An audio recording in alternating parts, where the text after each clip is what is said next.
परछाई, तुम्हारी भूल के कारण। अजित, मेरी भूल? मैंने कौन सी भूल की? परछाई, इस हवेली में आने की भूल। मैं किसी को भी इस हवेली में खुश नहीं देख सकता।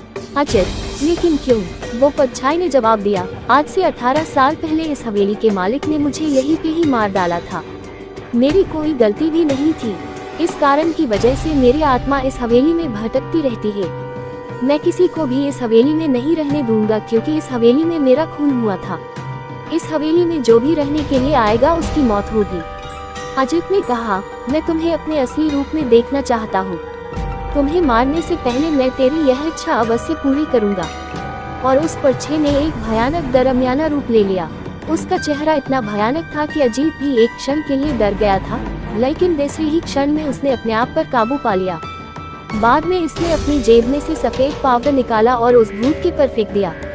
भूत के पर पवदा पड़ते ही वो जलने लग गया।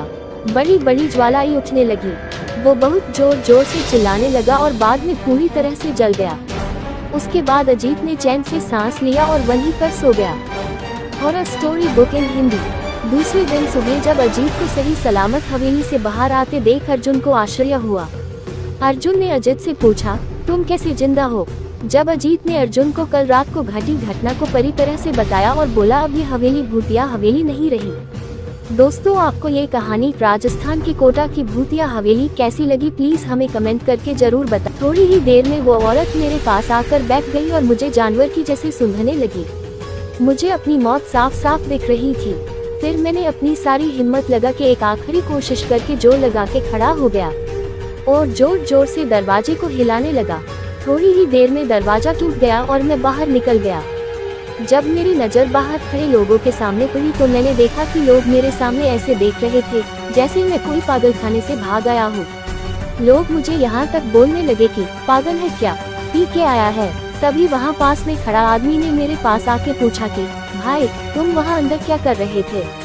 मैंने कहा, भाई, मैं कोई अंदर घूमने नहीं गया था, बल्कि टॉयलेट करने के लिए गया था। मेरी बात सुनकर उस भाई ने मुझसे कहा, तुम जरा पीछे मुड़कर तो देखो। मैंने जब उस आदमी की बात सुनकर पीछे मुड़कर देखा तो मेरे तो होश ही उड़ गए। वही कोई भी शौचालय नहीं था, बल्कि एक पुराना टूटा फूटा खंडार मकान था। ऊपर वाले की मेहरबानी थी कि मैं सही सलामत बच गया और उस भयानक देखने वाली चुड़ैल की चंगुल से बच निकला। दोस्तों, अगर आपको मेरी यह कहानी पसंद आए हो तो शेयर जरूर करना। मयंक एक मल्टीनेशनल कंपनी में ब्रांच मैनेजर की जॉब करता था। एक दिन मयंक को ऑफिस से घर जाने के लिए लेट हो गया था। सर्दी की मौसम होने के कारण रात भी जल्दी हो गई थी। ठंड भी बहुत शुरू हो चुकी थी। रास्ते में चलते चलते मयंक को अचानक एक आवाज सुनाई दी, रुक जाओ। मयंक वहीं पर ही रुक गया और पीछे मुड़ के देखा, लेकिन पीछे कोई भी नहीं था। फिर से वही आवाज सुनाई दी, सामने देखो। जैसे ही मयंक ने सामने देखा तो उसे जमीन पर कुछ चमकती हुई चीज दिखाई दी। मयंक दौड़ के उस चीज के पास गया और देखा तो यह कोई साधारण चीज नहीं थी, बल्कि एक चमकता हुआ हीरा था। उसने वह हीरा अपने हाथ में लिया। उसकी चमक देखकर मयंक की खुशी का पार न रहा। लेकिन मयंक को कहाँ पता था ये कोई साधारण है या नहीं, बल्कि एक मायावी हीरा है। Real ghost story in Hindi. मंदिर के पुजारी की प्रेत आत्मा। अचानक उस हीरे में से आवाज आए, अगर तुम्हें और हीरे चाहिए तो इस जमीन को खोदो। इस जमीन के नीचे बहुत सारे हीरे हैं।